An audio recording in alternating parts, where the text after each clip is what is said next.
Friends, welcome back to our series. Welcome back to our series where we're learning about cryptocurrency.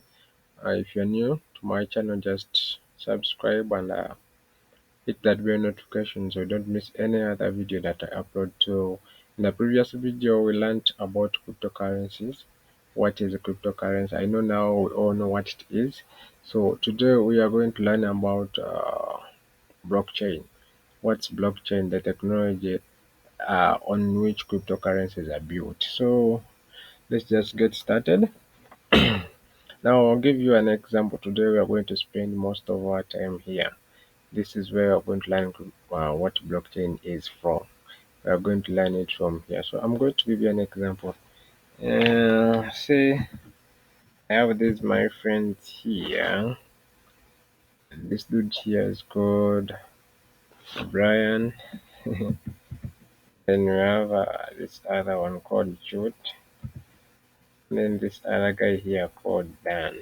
Okay, and let's say that these guys we are having a trip uh, on a bus, and then our big spender here, who is Alex, decides to make payments. Okay, so Alex makes payments. Okay, he pays the bus fees. Okay, uh, he pays the travel what travel fees for right, for the three guys, these other three guys. So Alex is paying for Brian, for Chut, and for Dan. Okay, so after he pays, then later maybe they all agree that they are going to do what? They all agree that they are going to split their payments. So splitting their payments, that means later on, let me just get that things here. Later on, Dan and Chut and Brian, all of them have to. These three guys here, they have to send money to who? They have to send money to this guy Alex. Okay, so let's say let's say they made the transaction on Monday. Let's say they made the transaction on Monday, and on Tuesday, Brian tries to send money. He tries to send money to Alex. Okay. Um, when he tries to send money to Alex, he's not sending them crypto. He sends via bank. Okay. Sends via bank. Okay. This and then the bank transaction fails. The bank transaction fails. We all know most of the times bank transactions fail for so many reasons. Maybe there could be some technical issues. There should be some technical issues. Maybe the bank got hacked. Maybe you have exceeded your daily limit. Okay. Maybe you have exceeded your daily limit. Um, Maybe there are some extra transfer charges. We all know the things that happen with banks because most of us we use banks. So that means Alex will not be able to get his money because remember, Brian is trying to send money, Chute is trying to send money, and at the same time, Dan also wants to send some money. So, and the bank fails because of these issues that banks normally experience. So that's why cryptocurrencies came in. And in our previous video, we covered what cryptocurrencies are. And we all know that they are just digital or virtual assets uh, that act as the means of payment or that store some value or their currencies that work on the technology called blockchain. Okay, so they work on a technology called blockchain. Let me just delete that, and then we know that cryptocurrencies just give this maybe 24 here. and change the color to black. Black is better. Okay.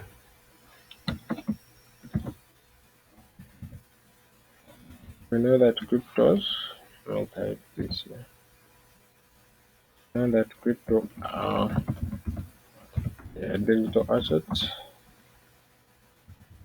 They are digital currencies and digital currencies. Okay. They are digital currencies. But these digital currencies are built on a technology called blockchain. Okay.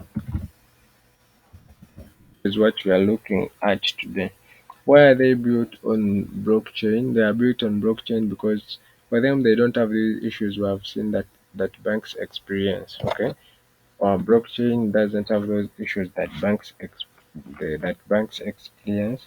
Those issues we've talked of, like the issues with extra charges, network being off, the system getting hacked. Cryptocurrencies don't experience that, and that's the reason that's why they were built in the first place. So they are built because they are secure, they are immune to counterfeiting. Counterfeiting, that means like printing fake money and circulating that fake money. And they don't require central banks to be controlled because uh, remember this other example you gave that Brian tries to send some money to Alex and then the network fails. If the network fails with Jute and then they all have to move and go to their bank. Okay? They all have to move and go to the bank. And what will happen at the bank is that there will be so many guys there waiting to be worked on. You waste your time there and so many other issues, which is not the case with the cryptocurrencies. So they built these cryptocurrencies because for them they don't have any of the issues. So let's say that's gonna be removing this here. Just a moment. Okay, so guys, yeah, I paused my video and tried to draw this illustration here. So let me explain. So next day, Uh, Alex tells these three guys about sending their money via using cryptocurrencies. I've selected Bitcoin. Let's say that Alex had 5 Bitcoins in his wallet and Brian had two, Chuti has two, and Dan has two. So if Brian sends 1 Bitcoin to Alex, their transaction is recorded in this block here. Okay, the transaction is recorded in the block, and what is recorded in the block includes the following. The information there uh, includes the public key for Alex, of course. Uh, we have two keys, the public and then the private key. So for you to receive Bitcoin or any other cryptocurrency, you need to give that person who is sending you, in this case Alex, you need to give Alex you need to give Brian, Alex needs to give Brian his public what? Public key, which is the address, the Bitcoin address, okay? He gives it to Brian and Brian sends the 1 Bitcoin. Then that transaction will be recorded in a block and it will be encrypted using encryption algorithm. For Bitcoin, it is SHA-256. That's the encryption algorithm Bitcoin network uses. So it is encrypted also and digitally signed using the private key. Now the private key for Brian, okay? So when it is sent, I'll put this lock here to show you that the transaction is what is encrypted. So basically that's what happens. Brian gets the public address for Alex and he sends all the wallet address for Alex and he sends the 1 Bitcoin. Then that transaction is recorded in a network. It also records the balance for these other guys, okay? Because they are all going to be interacting with Alex's wallet. So Chuti will send, he will also be interacting with Alex's wallet. The same thing happens. All the details about the other wallets it's recorded in a block. Then these three blocks that are created are all shared amongst each other. So these blocks that are created here are what we call ledgers. Okay, they are called ledgers. And these ledgers containing the details for all these four guys, it's shared among all of them. So the next day, if maybe Brian tries to send 5 Bitcoin to Alex, the transaction will not go through. It will show invalid. Why? Because all these other guys will be seeing it in their network that Brian has only one what? One Bitcoin left, not 5 that is trying to send. That's why these cryptocurrencies are very secure. All the transactions and every information that is taking place, everyone has a copy of that information, and that information is stored in blocks. So these blocks are shared among these ones, and that's what we call a distributed ledger. Then after these blocks are being created, no, actually before these blocks are being created, uh, no, when this transaction is created, it's posted on the network, on the global network or on the public. So it is posted on the public using this guy Alex's public key because it is known to the public, it is known to everyone.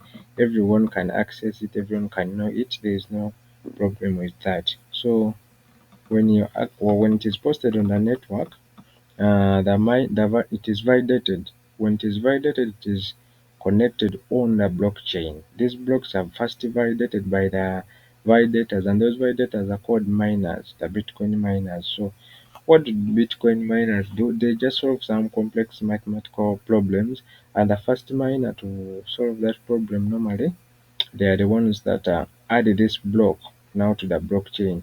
So this block is connected on to the previous block. This block between Chuta and Alex is connected to the block between Brian and Alex. The same thing happens here. So each block is connected to the other. That's why it is called a blockchain. So the previous block is connected to the next one like that, like that. And remember, these transactions are happening while some other transactions are also happening all over the world. So it is the same stuff that happens. Every transaction that is coded in the block is validated by a validator called miners and then added on the blockchain. That's why it is very hard to alter anything because once this block is created and they add on this one, there is no way you are going to go back and change information from this block. Let's say this is block one. Let's say this is block 1 and this is block 2, that is block 2 and this is 3. For you to change information in block 1, you need to first go through block 3, 2 and 1, and these are all connected on internet on computers that are so strong connected worldwide. So it is very really really very hard to hack into this blockchain network. So in simple terms, that's how blockchains work. These validators do validate those these blocks using what we call proof of work. We'll look into details about what proof of work is, what proof of stake is, and we'll look into more details about these keys I've talked about, the private key and the public keys, maybe in another video. For now, I think you guys have picked something out of what? Out of this blockchain. I think you've really understood what is called a blockchain. These are blocks, and this block is connected to the previous one. Okay, that's why they are called blockchains. I hope you picked something from it. It's not so complicated. I've tried my best to make sure that you understand it in the simplest way possible you ever find on the internet. The only way you can support me is just to like this video, guys. Share it with your friends. Comment what you think. Maybe I'll just leave this question for you. What do you think from what we've discussed? What do you think makes these cryptocurrencies to be more secure and irreversible? Yeah, you can give your answer in the comment section. And don't forget that I told you the Bitcoin network uses an algorithm called SHA-256. Ethereum, sorry, it is For Ethereum, it uses S hash. That's what Ethereum uses. Yeah, it's their hashing algorithms. And some other cryptocurrencies use different hashing algorithm just for encryption and securing these transactions on the network. Let's meet in another video. Just go and search for George resources, or of course you're already here on my channel. Just like, comment on these videos and show me just some love, because we really put in a lot of our time to make sure that we give you guys the best we can. We want you to learn this cryptocurrency because it's where the world is going. You need to prepare yourself. It's not too late. Every day it's a new day to start. Yeah, if you're here today, you're like you've started. Just push forward, and until when we meet in the next video.